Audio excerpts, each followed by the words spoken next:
Welcome everyone. It's Wednesday, which means it's time for Midweek Connect. I'm Ryan and I'm one of the pastors here, and I just want to say thank you so much for joining us from wherever you might be. This is just a quick time for us to connect halfway through the week or anytime during the week. If you're watching live with us, please feel free to join the chat in the comments. We've got our pastors there to connect with you, to pray with you, and to answer any questions you might have. Lastly, we'd love it if you share this video with your friends and family. It's a great way to invite people to experience the love and the grace of Jesus and this awesome online community. We are here for Midweek Connect, and we are very pleased to have Tammy Marine here with us. She's the Executive Director of the Inland Valley of Habitat for Humanity. And so we're going to have a good time talking about Habitat, but also about the broader needs of the community, particularly the underprivileged. So, Tammy, tell us about Habitat for Humanity. We know about it. We've heard about it. We may have seen the houses or drive by the houses. Yeah. But what exactly does Habitat Humanity do?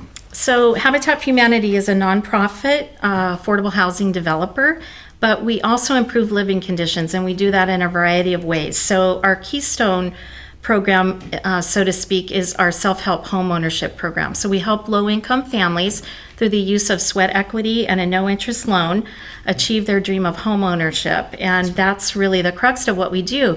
But around that, we also do a substantial number of home improvements to kind of sustain, especially seniors, so they can age in place. We have a couple restores that we operate to help people improve their living conditions just by buying low-cost materials.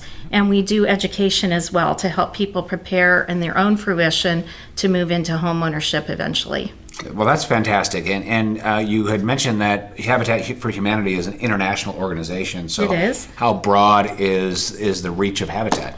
So Habitat serves 70 countries around the world, which is pretty amazing. So I'm really proud of our presence all over. For instance, in Haiti, 25% of the rebuilding that's been done in Haiti was as a result of Habitat for Humanity. That's astounding. And we're a Christian organization, and so we tithe to our parent organization 10% of undesignated funds.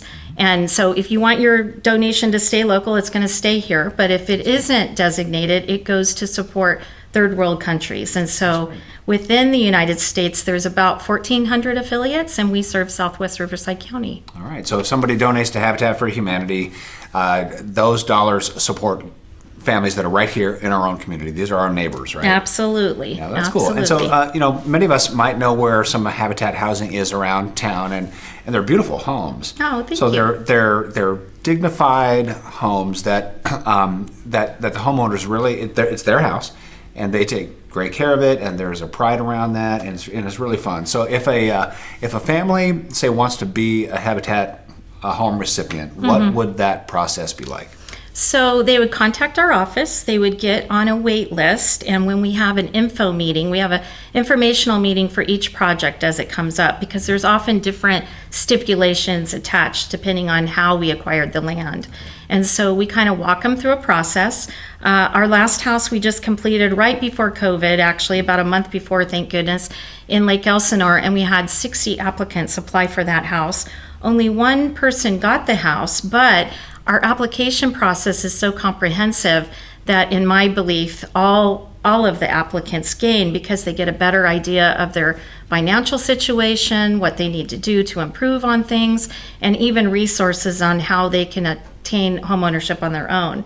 So it's a pretty cool process. That's great. So even the applicants who may not have received the house, they get an education on the process of becoming a homeowner, perhaps, or some things about their profile they can work on to improve their situation. And it sounds like you essentially do a little bit of case management with each of the applicants, even We to do. get them where they need to go. We do. And once they get into the program, if they're accepted as a potential homeowner, then they're matched with what we call a partner advocate.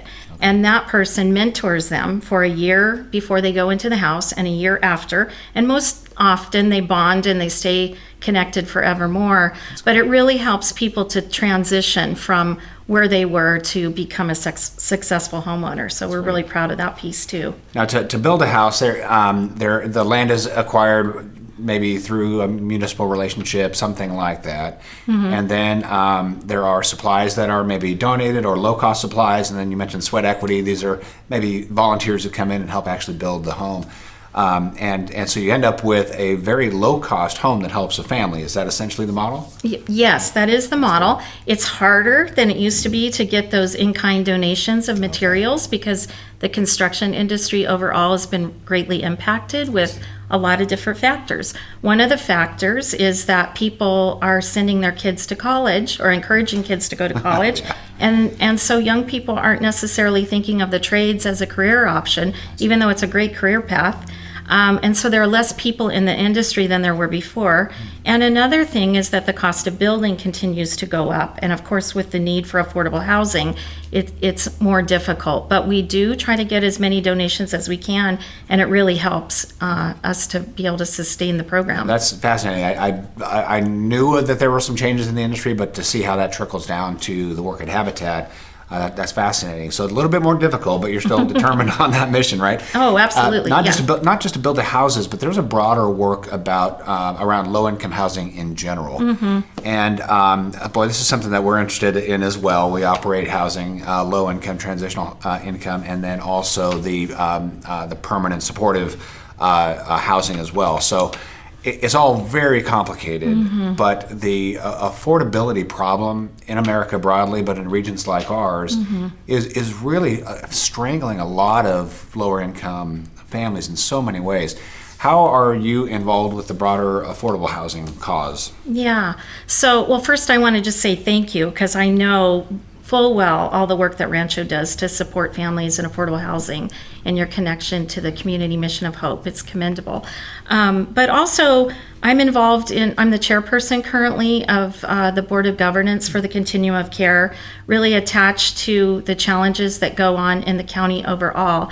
My opinion about what's happening with affordable housing is, and it's not just because I work at Habitat, it's what I think about this stuff all the time. And one of the biggest challenges is that we don't have a tool to migrate people out of subsidized rental. And if we did, as an example, through self-help housing with Habitat for Humanity, it would help people to stabilize long-term, and it would help them to become self-sufficient, less reliant on government subsidies, and more apt to go on to bigger and better things. And so I'm very much an advocate for our program because I believe it holds a significant key to solving the affordable housing crisis. So if I heard you right, this idea of permanent supportive housing is too permanent. Well, here, let me say this. I think that for the homeless population, for low-income families in general, there needs to be a multitude of solutions. There's not just one. Habitat is one option, but as I mentioned on the Lake Elsinore house, there were 60 families that applied for that house. One family got it. Almost the entire 60 were in subsidized rental. So they basically were raising their hand and saying, I'm ready, I just need a place and a vehicle to get there, because the stretch from subsidy to fair market value rental, that's huge, or fair market value homeownership is too broad. And so people have no choice but to say where they're at. And I feel the system kind of robs that group, which is a percentage, but maybe it's 10%. If we're able to migrate 10% out of subsidized rental into homeownership, what a great contribution we would make to the entire continuum. Absolutely. And then not, as people migrate out, that more houses for people to migrate in. Right. And so you get, and that's the whole idea of a continuum of care, is there's a constant movement to the next step of self-sufficiency, right, which allows more capacity then, for at every step of the way, which can help more families. It's very complicated. It is complicated. It's so complicated. Yeah. And it's perhaps more complicated in more affluent parts of the country, where housing prices are just massive. Right. And yet there's a sector of the population which is vital to our society. We have to have people who are in the construction industry and in the service industry, and yet there are so few options for them to live with dignity. It's a terrible problem nationwide and locally. And I am just so grateful for you and Habitat and your work with the Continuum of Care to work on solutions. Because you're right, there has to be a lot of different factors. And this is where we've got all nonprofits working together. Because we're all on the same team. We're accomplishing the same thing. Absolutely. We want to get people in that continuum of care and get them graduated to self-sufficiency. And Habitat has been leading the way for how long? How long has Habitat been We've been here in the Valley since 1991, but our parent organization has been around since 76. So we've served 5 million people around the world, which is really incredible. That is astounding. We are in a pandemic, if you haven't heard. Oh, God. How has this pandemic impacted the work of Habitat in terms of the need and what you're doing to help people, and perhaps even donations? Yeah. Well, the pandemic is a game changer for nonprofit organizations in general. So what happens when there are times of challenge, we saw the same thing with the housing crisis, is that people pull back from their philanthropy and their giving, and understandably so.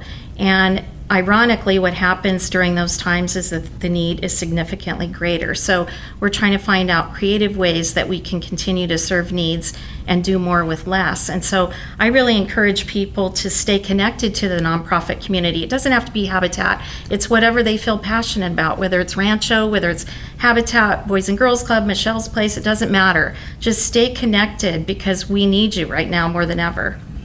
Well, that's very well said. I appreciate that. And it is easy to kind of pull back giving dollars, but what happens is the people who are most in need, they're the ones who kind of get shortchanged. And that's a balance for people, is how do I still keep giving while protecting, what I need to protect in the home front. It is difficult, but so thank you for the encouragement to keep that generosity up as much as possible. There are other ways to help as well. It could be if there are opportunities for sweat equity to get out there and maybe help out a little bit. Also, just shopping at your store can help as well, right? So tell us about that. So we operate a couple of Restores here in the area. Actually, there's two, with a third coming online, and we have an eBay store too. The Restore is home improvement, thrift store, for lack of a better word. So we sell about 50% brand new items, about 50% used items.